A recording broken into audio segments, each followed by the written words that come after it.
Sejam muito bem-vindos ao SBN TV. Estou aqui ao lado do professor Samuel Zimberg. Professor, gostaria de primeiro que o senhor se apresentasse. Nós sabemos que o senhor é um grande especialista e estudioso, pesquisador a respeito de tumores que acometem a glândula hipófise. Gostaria de dar uma informação para os leigos, para os pacientes. Conta pra gente um pouquinho sobre os cuidados daquela pessoa que recebe o diagnóstico ali numa ressonância, onde e como ela deve procurar e as providências diante desse resultado no exame. Bem, eu sou Samuel Zimberg, sou professor adjunto da disciplina de neurocirurgia da Escola Paulista de Medicina e coordeno um grupo de neuroendocrinologia da Unifesp, em que fazem parte a neurocirurgia, a neuroendocrinologia, a radiologia e a otorrinolaringologia. Nós mantemos reuniões semanais, onde analisamos casos, indicações cirúrgicas, e quando operamos no Hospital São Paulo, que é o hospital da Unifesp, geralmente o endocrinologista nos acompanha na sala, o que a gente gosta muito, de forma que todos aprendem um pouco sobre as outras especialidades.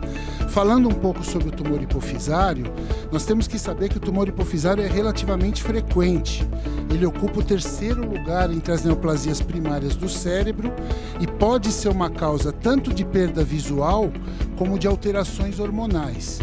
Então, para o paciente leigo, nós dizemos que a hipófise é a glândula mestra do organismo, é a glândula que controla praticamente todos os nossos sistemas metabólicos, e quando um tumor da hipófise ocorre, ele acaba ou alterando a visão por conta da compressão do quiasma, que está do nervo óptico, né, o cruzamento dos nervos ópticos, ele acaba comprimindo essa estrutura, provocando um defeito visual, ou produzindo determinados hormônios que fazem modificações muito graves no corpo do paciente. Eu citaria três: nós temos a acromegalia, nós temos a doença de Cushing e nós temos os prolactinomas. Os três são tumores secretores e que podem alterar bastante a biologia do paciente. Então, numa grande parte dos casos, o tratamento é cirúrgico, e quanto mais cedo, por exemplo, você descomprimir o quiasma óptico, mais cedo pode ocorrer o retorno da visão do paciente. Nós sabemos que essas cirurgias hoje são feitas, na maioria, por um caminho endonasal, então o paciente muitas vezes não tem nenhuma cicatriz externa, não precisa cortar o cabelo, e ao terminar o procedimento, muitas vezes ele não vai nem para a UTI, ele vai para a enfermaria da endocrinologia. Então, acredito que hoje em dia o tratamento dos tumores hipofisários passa por uma fase muito melhor do que antigamente, e acredito que os hospitais públicos da cidade de São Paulo, do estado de São Paulo e também pelo Brasil, existem equipes de colegas treinados para realizar esse tipo de cirurgia. Professor Samuel, para nós finalizarmos a nossa entrevista no Minuto SBN, conta para nós como é que funciona o acesso cirúrgico, principalmente para o paciente que está, no leigo que está nos assistindo agora. Como é que funciona? É pelo nariz? Como é que funciona o passo a passo? Como é que é essa jornada do paciente dentro do hospital que vai ser submetido para uma cirurgia de hipófise? Em primeiro lugar, o paciente é preparado para essa cirurgia, né? Então, tudo começa com a indicação cirúrgica, que é realizada durante reuniões multidisciplinares. Uma vez esse paciente no hospital, ele vai ser preparado no seu posicionamento. O paciente vai ser operado por via totalmente endonasal.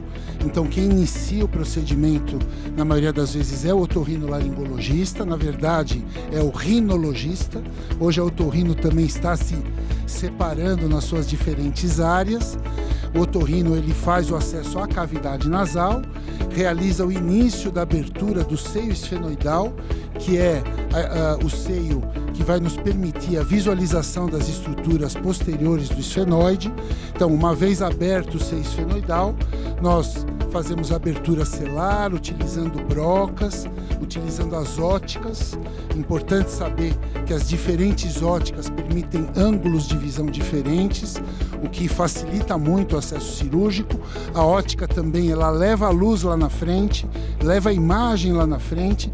Então, quando comparado ao microscópio, as óticas oferecem algumas vantagens para esse tipo de acesso, de modo que ao terminar o procedimento, o paciente não fica sequer com tamponamento nasal, ele fica apenas com uma gaze no lábio superior, no sentido de absorver alguma secreção e naquele mesmo dia, muitas vezes, o paciente vai se alimentar. Então, acredito que hoje essa é uma cirurgia que se desmistificou, né? Uma cirurgia muito mais simples do que as pessoas imaginam. Professor Samuel, muito obrigado pelos esclarecimentos. Acredito que possa ter tirado muitas dúvidas de quem nos está escutando.